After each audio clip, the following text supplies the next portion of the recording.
Halo, selamat pagi. Ketemu lagi dengan gue Lembu Tambun di Jurnal Lembu. Makin banyak nih teman-teman yang mulai berinvestasi, tanya ke gue bagaimana cara mulai investasinya, terus daftar ke saham, pengen banget masuk ke saham. Oke, dan yang paling menariknya adalah bagaimana gue bisa dapat cuan banyak dari saham gitu. Mendadak pengen belajar saham dadakan tapi pengen dapat cuan juga langsung gede gitu. Ya, gua nggak akan rekomen apapun untuk jadi trader maupun jadi investor ya. Tapi yang paling awal dulu deh tujuannya kenapa tiba-tiba jadi pengen kayak begitu ya gitu. Dan pasti sekali lagi gua akan selalu nanya, lu akan pakai duit apa gitu. Kalau jawabannya pakai duit keseharian ya, duit dari gaji atau duit dari honor yang tiap bulan lo dapet, terus kemudian akan lo pakai buat kebutuhan sehari-hari, gua akan katakan no gitu ya. Lebih baik tapi sih ada sih caranya buat pakai duit itu gitu. Tapi kalau terjun ke saham pakai duit yang kayak begituan, itu membahayakan banget, apalagi kalau nggak punya ilmunya ya. Kalau turun di dunia saham nggak mau belajar ilmunya, ya udah nanti bahaya banget. Jadi panik, terus kemudian psikologinya terganggu ya. Jadi biasanya gue juga akan bilang bahwa yang paling dasar adalah, yang paling enak adalah lo menabung ya, menabung di bank.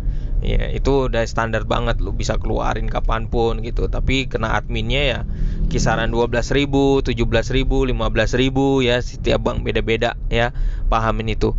Di atasnya biasanya di bank itu akan nawarin namanya deposito ya. Deposito lo biasanya harus masukin 5 juta atau sampai 8 juta. Ada juga tenornya harus diamin 3 bulan. 1 bulan pernah gak ya? Kayaknya gue waktu usia gue di SMA ya, gue share aja di sini ya. Di SMA gue deposito, gue punya uang 8 juta sendiri gitu ya. Itu nabung lama ya, jadi punya sendiri. Terus kemudian habis itu pas dilihat ya, waktu itu keuntungannya 80.000 per bulannya gitu ya. Tapi juga akhirnya gue pakai juga buat karena keperluan untuk sekolah. Nah, di atasnya adalah obligasi ya. Obligasi itu biasanya surat utang yang dikeluarkan oleh perusahaan-perusahaan ya untuk mencari dana, atau sekarang juga dari pemerintah juga ada. Nah, sekarang biasanya pemerintah itu kalau misalnya ngeluarin surat utang untuk kita para investor biasanya minimalnya 1 miliar. Tapi sekarang karena generasi udah milenial juga masuk, maka dipermudah bahwa minimal 1 juta udah bisa invest. Tapi gua rasa tetap nggak maksimal kalau cuman 1 juta, karena potongannya mungkin agak sedikit banyak dan keuntungannya sedikit. Nah, yang paling instrumen berikutnya adalah namanya saham. Nah, saham ini high risk, high return. Jadi memang ini menguntungkan banget karena Anda membeli surat perusahaan, tapi bukan soal hanya belajar fundamental sama teknikalnya saja tentang perusahaan, saham perusahaan yang Anda beli, surat perusahaan yang Anda beli, tapi juga ada strategi dan ilmunya untuk mempelajari psikologinya sendiri ya, masalah psikologinya sendiri dalam ilmu saham. Jadi